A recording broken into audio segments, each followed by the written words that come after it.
बच्चों, क्वेश्चन है कि एक दुकान में 2 पेंसिल और 3 रबड़ों का मूल्य ₹9 है, यानी कि 9 रुपये है, और 4 पेंसिल और 6 रबड़ों का मूल्य 18 रुपये है।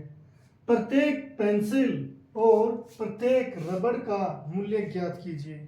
तो बच्चों, हमें किस किस का मूल्य ज्ञात करना है? पेंसिल और रबड़ का हमें इनका मूल्य ज्ञात करना है। तो पहले हम इनके मूल्य को मान लेते हैं x और y। देखिए बच्चों, पहले पेंसिल है, हर जगह पहले पेंसिल है, तो पहले पेंसिल को x मान लेते हैं। हल में हम पहले क्या मानेंगे? माना एक पेंसिल का मूल्य, एक पेंसिल का मूल्य ये हो गया बच्चों ₹x। इसी प्रकार बच्चों एक रबड़ का मूल्य, क्योंकि हमें इनका नहीं पता तो इसलिए इनका मूल्य हमने मान लिया। अब बच्चों, हमें इसे हल करने के लिए यहाँ पर 2 स्टेटमेंट दी गई है। स्टेटमेंट का मतलब जो ये 2 लाइनें, 2 संबंध बताए, 2 पेंसिल और 3 रबड़ का मूल्य कितना है? 9। ये एक रिलेशन हो गई, और यहाँ पर 4 पेंसिल और 6 रबड़ का मूल्य यहाँ पर दूसरी रिलेशन हो गई। यानी कि क्वेश्चन में हमें 2 रिलेशन दी है। तो पहले यहाँ पर जो हमें दिया गया है 2 पेंसिल और 3 रबड़ों का मूल्य, ये हमें एक स्टेटमेंट बेस्ड स्टेटमेंट है। इसे हम अंक गणित में लिखेंगे, यानी कि मैथ में लिखेंगे। मैथ में हम इसे कैसे लिखेंगे? प्रश्नानुसार। देखिए बच्चों, लिखने का तरीका बहुत आसान है। आप ऐसे ही लिखोगे, प्रश्नानुसार 2 पेंसिल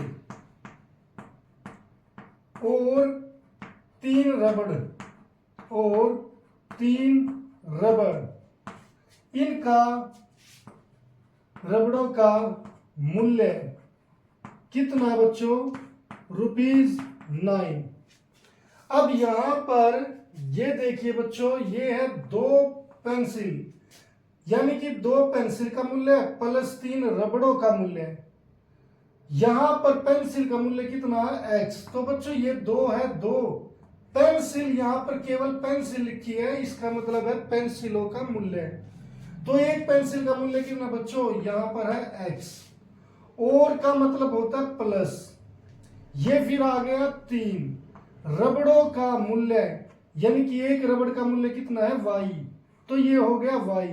अब बच्चों इसने कहा 2 पेंसिल और 3 रबड़ों का मूल्य, यानी कि इसके बारे में बता रहा है, और वो कितना है? ₹9।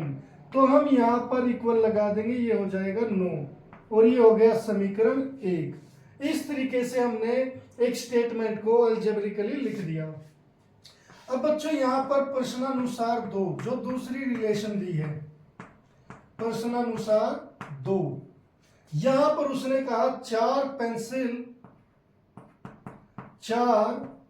पेंसिल और 6 रबड़ों का मूल्य, 6 रबड़ों का मूल्य रुपीस कितना है? 18। तो बच्चों इसमें भी 4 की जगह 4, पेंसिल का मतलब क्या है? एक पेंसिल का मूल्य वो कितना है?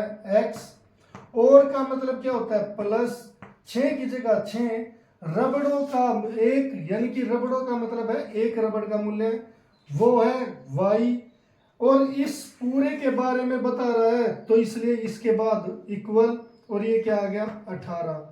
ये आ गया समीकरण 2।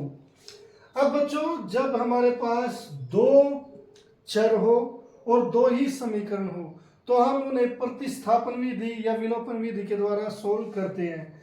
हम यहाँ पर इसे प्रतिस्थापन विधि के द्वारा सोल्व करने की कोशिश करेंगे। उसमें क्या होता है कि बच्चों, यहाँ पर पहली या दूसरी में से x या y फाइंड आउट करेंगे। तो मैं यहां पर लिखूंगा समीकरण 1 से। यहां पर समीकरण 1 से बच्चों पहले समीकरण 2x plus 3y equal to 9, ये समीकरण मैंने लिख दिया। यहां से मैं x की वैल्यू निकालूंगा, तो उसके लिए ये जो प्लस 3y है ये हमारा राइट हैंड साइड में जाकर किसका हो जाएगा, माइनस का। तो ये हो गया 2x equal to 9 minus 3y। अब बच्चों यहां से x निकालना, जो इसके साथ गुणा में है वो किस में जाएगा, भाग में। तो यहां पर हो गया x बराबर 9 माइनस 3y और इसके भाग में क्या आ गया, 2। तो यहां पर बच्चों किसकी वैल्यू आ गई, x की वैल्यू आ गई, ये हो गया 3, समीकरण नंबर 3। अब बच्चों हम इस x की वैल्यू समीकरण 2 में रखेंगे। 1 से निकाल दी और किस में रखनी है, 2 में। तो उसके लिए मैं यहां से थोड़ा ये स्टेटमेंट का पार्ट है जो हम ये हटा देते हैं। मैं यहां पर लिखूंगा समीकरण x का मान, यहां पर क्या लिखेंगे, x का मान, क्योंकि मेरा मान किसका निकला बच्चों, x का मान समीकरण 2 में रखने पर, समीकरण 2 में रखने पर, यहां पर बच्चों समीकरण 2 है 4x प्लस 6y बराबर 18। यहां से बच्चों x का मान यानी कि x की जगह अब हम 9 माइनस 3y बटे 2 लिखेंगे।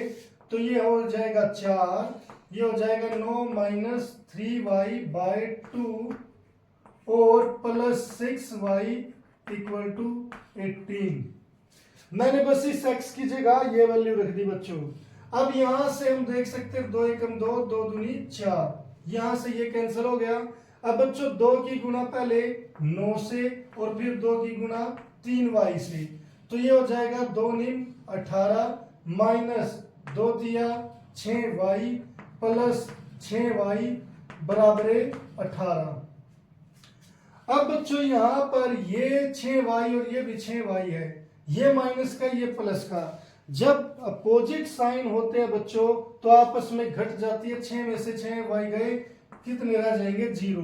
तो यहां पर आंसर क्या आ रहा है बच्चों हमारा, 18 बराबर 18। अब इससे मैं ना तो x निकाल पाया ना y निकाल पाया। तो अब बच्चों इसका हम x भी नहीं निकाल पाए, y भी नहीं निकाल पाए, तो इसका आंसर क्या आएगा। तो बच्चों ऐसे सवाल में जहां पर हमारी ये दोनों चीजें इक्वल आ जाए, तो ऐसे सवाल में अनेक हल होते हैं। कितने, अनेक हल, हम एक अद्वितीय हल नहीं निकाल सकते। तो इसीलिए हम यहां पर लिखेंगे, यहां पेंसिल और रबड़ के, या फिर आप ये लिख दो सीधा, यहां इस युग्म के अनेक हल है, इस युग्म के अनेक हल है, अनेक हल है। इसलिए पेंसिल व रबड़ के कई मूल्य हो सकते हैं, के कई मूल्य हो सकते हैं। तो इस तरीके से बच्चों इसके बहुत सारे मूल्य हो सकते हैं, उनके बहुत सारे पेयर हो सकते हैं। अगर यहाँ पर बच्चों कुछ ऐसा आ जाता, मान लो 18 की जगह 19 आ जाता यहाँ पर, तो ये इक्वल नहीं थी, यहाँ पर ये इक्वल नहीं थी। अगर ऐसी स्थिति आ जाए तो वहां पर युग्म का कोई हल नहीं होता और हम पेंसिल और रबड़ के मूल्य नहीं निकाल सकते। तो इसीलिए बच्चों अगर यहाँ पर इक्वल आ गया तो इसके अनेक हल है। अगर एक अद्वितीय हल होता तो यहाँ पर x या y की वैल्यू हम निकाल सकते थे, यहाँ पर चाहे तो x होता या फिर y होता।